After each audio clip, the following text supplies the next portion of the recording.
Folks, today I'm going to discuss with you whatever there is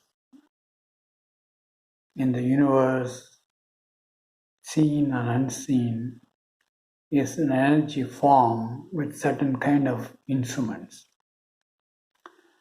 I promised I will create one such video soon, and that is this video. At a very fundamental level, from a scientific point of view and also from a spiritual viewpoint. So please listen to this carefully.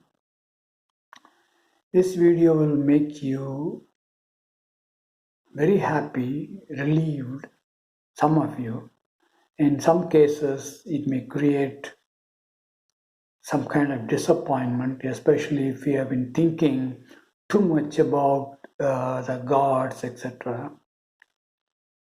And in some cases, possibly it might create confusion. So please listen carefully and ask me if you have any questions. First of all, I said that there is this one indescribable, eternal, birthless, deathless, nameless one.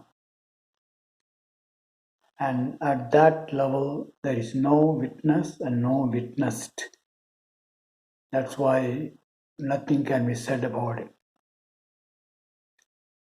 Then at the time of creation, the first thing that happens is that a witness and a witnessed is formed as a separation. The witnessed is total darkness everywhere, absolutely nothing but that darkness. And there is an instrument, there is some form, energy form, to receive or be aware of that eternal darkness.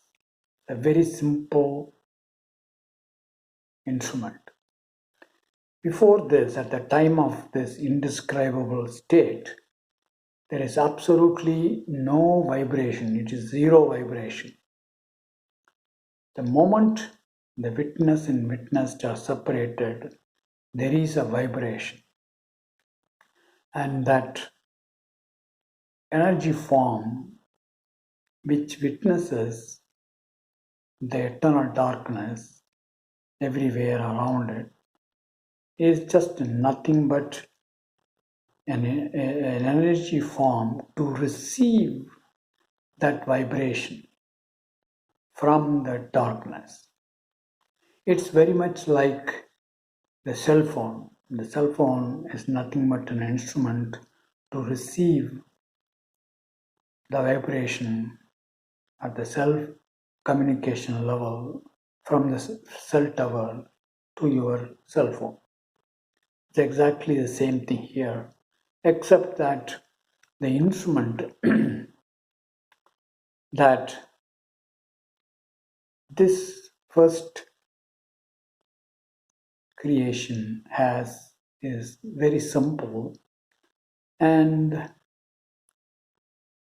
this cell phone, of course, you will say that it does not have life, it is not God, and so on. Basically, it's an energy form created by human beings with the power to receive the cell frequency. I'll come back to this later. Now, what happens to this minimum vibration is there is something called sound. In Sanskrit, it is called Shabdam. The eternal darkness, there is no sound. It is Nisabdam. That means the sound, absence of sound. The first thing that happens is the sound. It's a different kind of frequency than this eternal darkness. If you recollect, one of my spiritual experiences was that I came out of the darkness, and there is a female voice which said, I'm a being, and don't wake up that darkness. He will eat me, and I'll become a non-being. So, what it is saying is that don't go back to that eternal darkness. If you go back to the eternal darkness, I will be gone, I'll be dead. That sound will be gone, and you will now no longer be able to hear me. That's what it means. Death to that female voice is nothing but the state of darkness without any sound. Okay, now what this sound energy, which is called Vak, does is this. Remember, at that time of my spiritual experience, the feeling of I was there, and then the arrested mind of mine was there.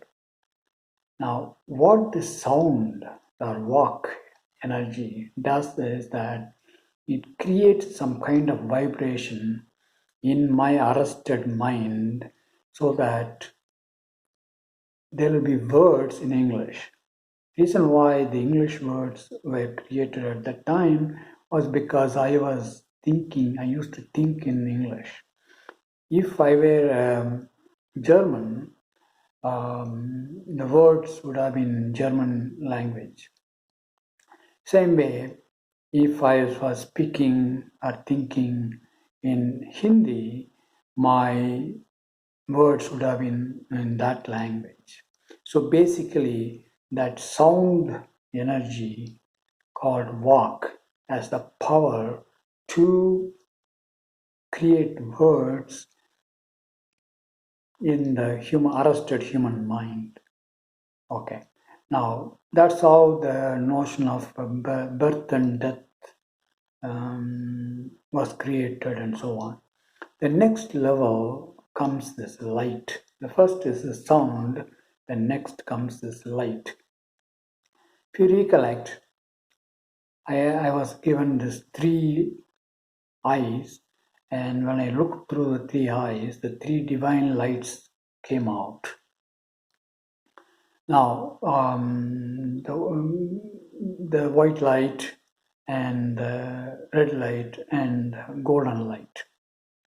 Now, remember always when I had the spiritual experience after my mind was arrested, there will be always a darkness, and on that darkness, all my experiences will be overlaid. And that is that eternal darkness which was in the beginning, the first separation. And on that, only all these vibrations, different kinds of vibrations take place, including this light vibration. The light consisting of three types, the white light and the red light and the golden light. Then, in order to create the first human being, as I said in one of my earlier videos, that state which is called Maheshwara and God in Christianity, remember again that there is no name in the world of the time of creation. I didn't hear any specific words like Shiva or Maheshwara or God, etc., etc. So whatever I experienced, they belong to every religion, every language, and so on. Now, in order to create the first human being, what I was made to do is that first merge with that white light. The white light has this energy of I-ness, the big I, the large I, not the individual I that every human being has, but this big I which contains every I-ness, the whole creation. Now, when I merged with that white light, I became the one with that big I-ness. Then when I merged with that golden light, then I had what is called a life, which is possible, which is a form of life in this world that you see and you live.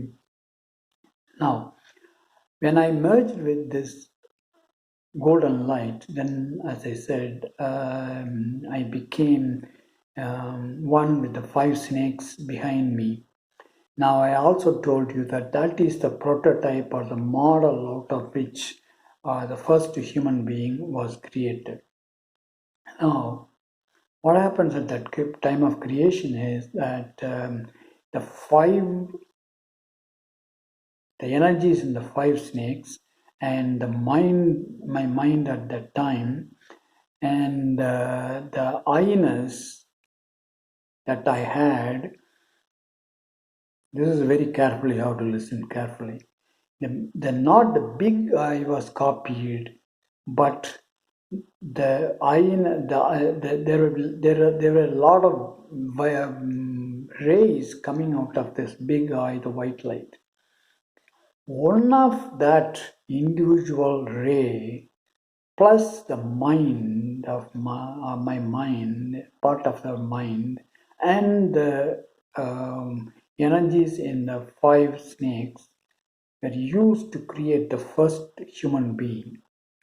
So basically, the first human being is nothing but an energy form, the more complex instrument, the five senses, and are the five energies in the five chakras, or the mind, the sixth chakra energy, plus this individual eye, the ray from this white light. So basically, a human being is nothing but an energy form with those seven instruments, seven aspects of the instruments. It's exactly same concept, just like the cell phone. But of course, the cell phone does not have a life as you have. It has a life given by the battery, but human being has a life given by this golden light. And different lives, for example, insects and things like that, they all have different kinds of instruments. And there are things in this creation which have very little instruments, and sometimes no instrument at all. They just are physical entities. So, at the most fundamental level, everything in this creation is nothing but an energy form with a different kind of instruments. So now, from this angle, probably if you look at, some of you would probably may be shocked because after reading, for example, the revelations in Christianity through various prophets, and also in Islamic tradition, with information given by Prophet Muhammad and various rishis in Hindu tradition, you may be thinking, where are all these things? Where are all these figures and descriptions in your, that is my description of the whole creation? It may appear that they have no place, because I'm saying that everything is nothing but energy forms with various instruments. Now, if you remember that every revelation is nothing but a vision through the sixth chakra or the third eye. That is why, for example, when Christian and Islamic prophets have found various kinds of visions, their account were always with respect to that age. For example, with the trumpets and with the city connected to Jerusalem, and a specific kind of people like Jews and Muslims and so on. So because, as I've been saying, that visions through or using the sixth chakra, or third eye, will be always mixed with ideas in the mind of the prophet who is seeing the visions. Now, what I would suggest to you is that watch, I mean, think about all your ideas about the God, the world, and other things using what I've been what I'm saying in this video. And if you have any questions, please give me a comment and then I will respond. For example, you may be asking the question, what is the role of all this prayer and worship and so on? Actually, as I've been saying for quite some time, God need not be worshipped. It has to be only understood. If you understand the basic level of the creation, basic level of Godhead, then you will understand that the real God is beyond all the religions. It is not something that human beings can think about in their mind and worship. Whatever is in your mind, they are all within your mind and within the mind of the created human being, and the real creation. There is a lot of basic information about the real creation beyond the human mind. Only when you relate those descriptions beyond the mind, you will be able to see the whole picture. Of course, if you watch this video and then create your own image of what I've been describing, that is not same as what is beyond the mind. That is only at your mental level description, and you have to experience the same way that I have, not the same way, similar way that I have experienced, in order to authentically describe the creation as a first-hand experience. Folks, that's what I want to talk to you. And if you have any question, as I said, please leave a comment and I will respond. Talk to you soon, folks.